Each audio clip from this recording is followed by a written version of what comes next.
First of all दोस्तों, thank you so much for supporting us, क्योंकि आज आपके कारण ही हमारी 500,000 की फैमिली कंप्लीट हो पाई है। तो अब ये 500,000 की फैमिली फुल मिलियन यानी कि 1 मिलियन में जल्द ही कंप्लीट हो जाए, तो उसके लिए आपको चैनल को सब्सक्राइब करना होगा। तो जिन्होंने अभी तक सब्सक्राइब नहीं किया, फटाक से सब्सक्राइब कीजिए और हमारी फैमिली का हिस्सा बन जाइए। दोस्तों, अगर आपने गॉडजिला और किंग कॉन्ग जैसी मूवी देखी है तो 100% ये मूवी तो आपको पसंद आएगी, जो कि अभी रिसेंटली नेटफ्लिक्स पर रिलीज हुई है और इसका नाम ट्रॉल है।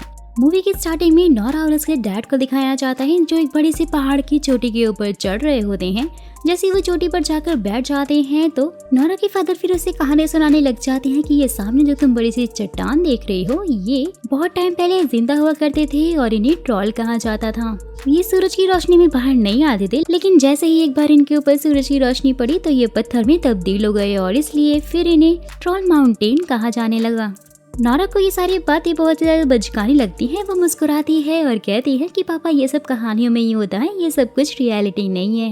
लेकिन डैड कहते हैं कि बेटा, कुछ कहानियां सच्ची होती हैं और अगर तुम इन पर यकीन करते हो तो तुम उन सब चीजों को भी देख सकते हो जो कि लोगों को सिर्फ कहानियां लगती हैं। नोरा फिर ध्यान से उस चट्टान की ओर देखने लग जाती है और वहाँ पर उसे कुछ फेसेस दिखाई देते हैं, जिससे कि वो काफी ज्यादा शॉक हो जाती है।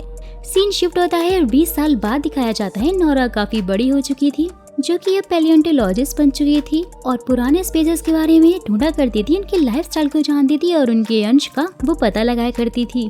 नॉर्वे नाम के इलाके में बहुत टाइम से काम कर रही थी, वहाँ पे वो कुछ ढूंढने की कोशिश कर रही थी और फाइनली उसका काम कंप्लीट हो जाता है और वहाँ पे उसे एक बड़ी सी मॉन्स्टर का स्कल मिलता है।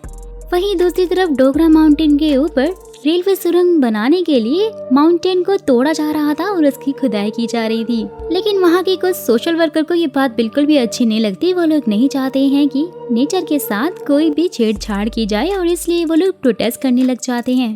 लेकिन यहाँ पर सबसे ज्यादा हैरानी की बात तो ये थी कि जैसे ही वर्कर्स अंदर ब्लास्ट करते हैं तो बहुत जोरों से एक उन्हें आवाज आती है, जो कि काफी ज्यादा अजीब होती है। वो काफी ज्यादा डर जाते हैं और देखते ही देखते गुफा पूरी तरह से जमीन में धंस जाती है। साथ ही वहाँ पे बहुत बड़ा भूकंप भी आ जाता है।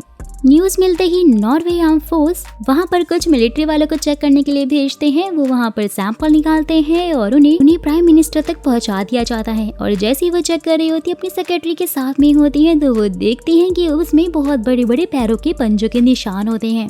जहाँ पर पीएम को तो कुछ समझ नहीं आ रहा होता है और इसलिए वो एक मीटिंग बैठाने के लिए बोलती हैं सारे मिनिस्टर्स के साथ में। वहीं दूसरी तरफ नोरा अपनी टीम के साथ में जश्न मना रही होती है, क्योंकि जो काम वो बहुत टाइम से करना चाहती थी वो फाइनली अब पूरा हो चुका था। जहाँ पर तभी चॉपर से एक आर्मी ऑफिसर आता है, जो कि नोरा को ये बोलकर वहाँ से अपने साथ में ओस्लो ले जाता है कि देश को आपकी जरूरत है और हमें आपकी हेल्प चाहिए। फिर जैसे ही नोरा ओस्लो पहुंचती है तो वहाँ पर पीएम का सेक्रेटरी उसका वेलकम करता है और वो उसे अपने साथ में मीटिंग रूम में लेकर जा रहा होता है। जाने से पहले वो सिक्योरिटी डिपार्टमेंट की हैकर सिगरेट को हाय भी बोलता है। मीटिंग रूम में पहुंचते ही नोरा देखती है कि वहाँ पर तो सारे नॉर्वे के बड़े बड़े ऑफिसर्स बैठे हुए होते हैं और वो भी उनके साथ में जाकर बैठ जाती हैं। जहाँ पर तभी सिगरेट मीटिंग रूम में पहुंच जाती है और वो सबको एक वीडियो क्लिप दिखाते हैं, जो कि एक प्रोटेस्टर ने रिकॉर्ड कर लिया था जब डोगरा हिल में ब्लास्ट हुआ था। बाकी को तो वीडियो क्लिप नॉर्मली लग रहा था, लेकिन नोरा को वहाँ पर स्टोन का एक बड़ा सा जाइंट दिखाई देता है, जिसके 2 हाथ और 2 पैर थे। साथ ही उसकी डरावनी सी आवाज भी सब लोग सुन रहे थे। तो नोरा उन सबको कहती है कि यहाँ बैठने से कुछ भी नहीं होगा, हमें खुद वहाँ पर जाकर चेक करना होगा। जिसके बाद पीएम अपने सेक्रेटरी को नोरा के साथ में उस प्लेस पर भेज देती है। वहीं दूसरी तरफ हम एक बूढ़े कपल को देखते हैं, जो कि मॉर्निंग ब्रेकफास्ट कर रहे थे। उनका डॉग बहुत जोर जोर से भौंक रहा था किसी चीज को देखकर। जहाँ पर तभी उन्हें अचानक से बहुत गुर्राने और रोने की आवाज आती है और उनका पूरा घर बहुत जोर जोर से हिलने लग जाता है। तो अपनी जान बचाने के लिए वो बेसमेंट में छुप जाते हैं। बेसमेंट से बाहर आने के बाद वो देखते हैं कि उनका घर तो पूरी तरह से तबाह हो चुका है। और जब नोरा और सेक्रेटरी वहाँ पर आते हैं तो उन्हें वहाँ पर मिलिट्री ऑफिसर कैप्टन होमक्रिस मिलते हैं, जो कि उसे सारी सिचुएशन समझाते हुए कहते हैं कि यहाँ से कोई एक चीज निकल कर आई, जो कि पहाड़ों की तरफ चली गई, जिसका हमें सिर्फ कुछ फुटप्रिंट ही मिला हुआ है। नोरा को समझ नहीं आ रहा होता है कि अचानक से इतना बड़ा मॉन्स्टर गायब कैसे हो सकता है। नोरा फिर सोचती है कि इन सब में उसके सिर्फ एक ही आदमी हेल्प कर सकता है और वो उसके पास आती है और वो आदमी बंदूक लेकर बाहर उन्हें मारने के लिए पहुंच जाता है। लेकिन नोरा उनको शांत कराते हुए कहती है कि डैड, मैं हूँ, मैं आपकी बेटी हूँ नोरा। ये सुनने के बाद नोरा के डैड शांत हो जाते हैं। नोरा के डैड पहाड़ों में दुनियादारी से एकदम दूर रहा करते थे, क्योंकि लोग उन्हें पागल समझते थे और कोई भी उनकी ट्रॉल हिल्स की कहानियों पर यकीन ही नहीं करता था। नोरा फिर उन्हें सारी सिचुएशन समझाती है और वो लोग देखते हैं कि नोरा के डैड ने अपने पूरे घर में ट्रॉल की फोटोज लगा के रखी होती है। वो उस पर पूरी अच्छी तरह से रिसर्च कर रहे होते हैं क्योंकि वो दुनिया को दिखाना चाहते थे कि वो पागल नहीं है, वो झूठ नहीं बोल रहे हैं, बल्कि ट्रॉल रियल में होते हैं। जहाँ वो कहते हैं कि हजारों साल पहले नॉर्वे में ट्रॉल खुलेआम घूमा करते थे और जिसे तुम सब ढूंढ रहे हो वो कोई और नहीं बल्कि एक ट्रॉल ही है। और वो उनको अपने साथ में एक जगह पर ले जाते हैं और वहाँ जाके वो फिर से रिसर्च करने लग जाते हैं। नोरा अपने डैड से बात करते हुए काफी ज्यादा इमोशनल हो रही थी क्योंकि वो 20 सालों से उनसे दूर जो थी। वो बात कर ही रहे होते लेकिन तभी अचानक से नोरा देखती है कि पीछे उसके बहुत ही बड़ी सी आँख खुली हुई है और फाइनली पहली बार वो इतने बड़े ट्रॉल को जो कि जिंदा था अपने सामने देखती है। बहुत ज्यादा हैरान हो जाती है। वो सब वहाँ से भागने लग जाते हैं, चॉपर में जाके बैठ जाते हैं और ट्रॉल का एक वीडियो फुटेज लेकर वो सीधा पीएम को भेज देते हैं। जहाँ पे सारे ऑफिसर्स को ये सब कुछ पहले मजाक लग रहा था, लेकिन ये सब देखने के बाद फाइनली वो उस पर हमला करने की प्लानिंग करने लग जाते हैं। लेकिन नोरा के डैड और नोरा नहीं चाहते थे कि ट्रॉल को कुछ भी हो, तो इसलिए वो उनसे थोड़ी सी मोहलत मांगते हैं। जहाँ पर पीएम नोरा से कहती है कि तुम्हारा काम यहीं पर खत्म होता है और आगे का काम हमारे आर्मी ऑफिसर्स कर लेंगे।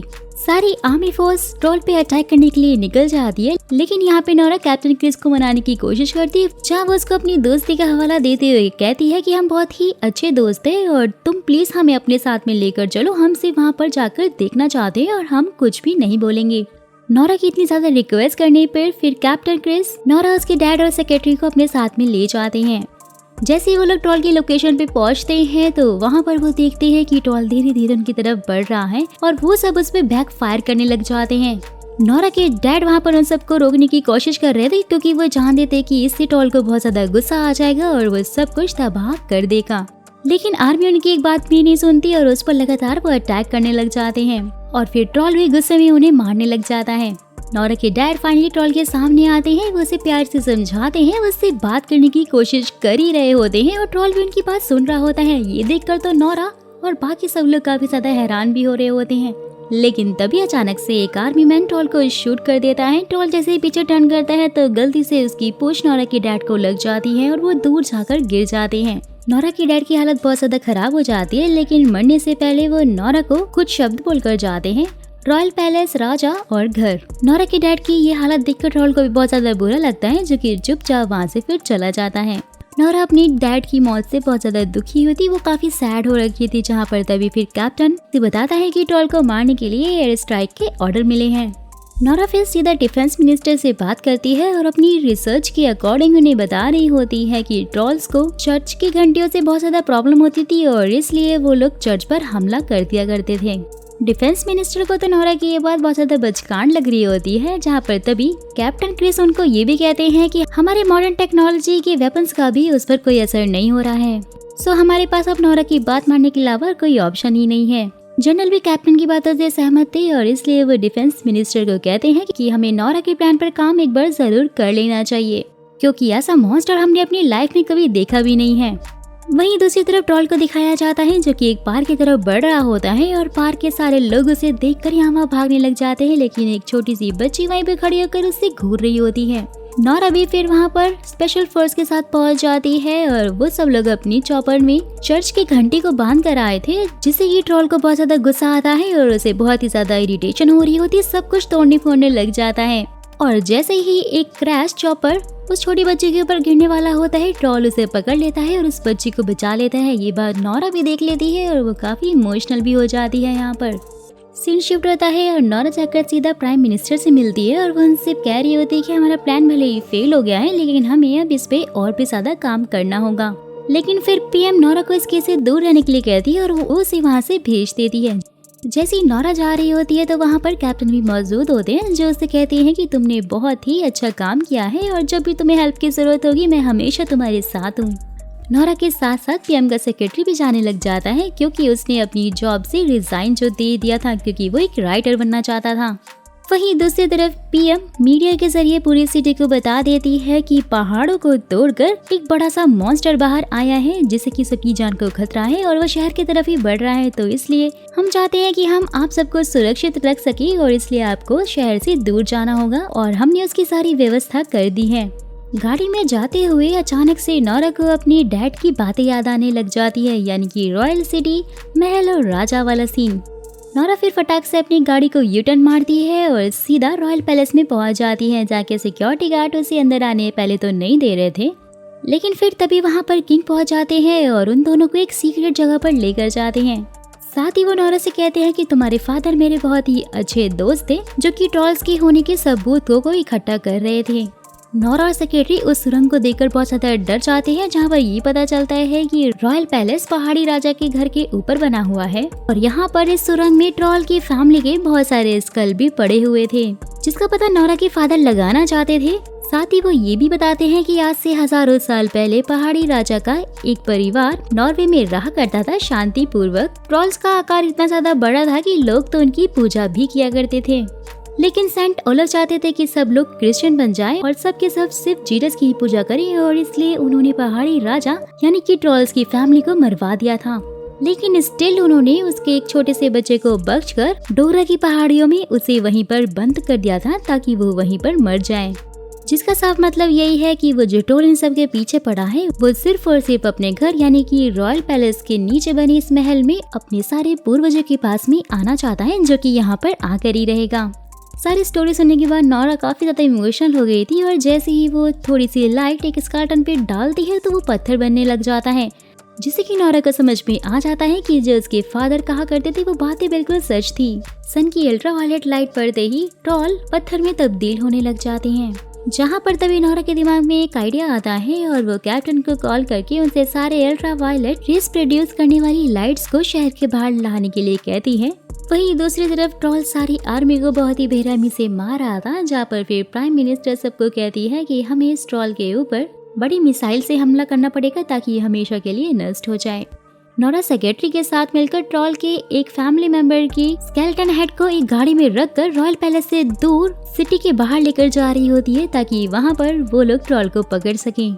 जहाँ पर ट्रॉल भी बहुत गुस्से में उनके पीछे जा रहा होता है कि तभी स्केलेटन गाड़ी से नीचे गिर जाता है। ट्रॉल उसे उठाता है, जो कि उसे देखकर काफी ज्यादा इमोशनल हो रहा होता है क्योंकि आखिरकार वो उसके किसी फैमिली मेंबर का स्केलेटन जो था।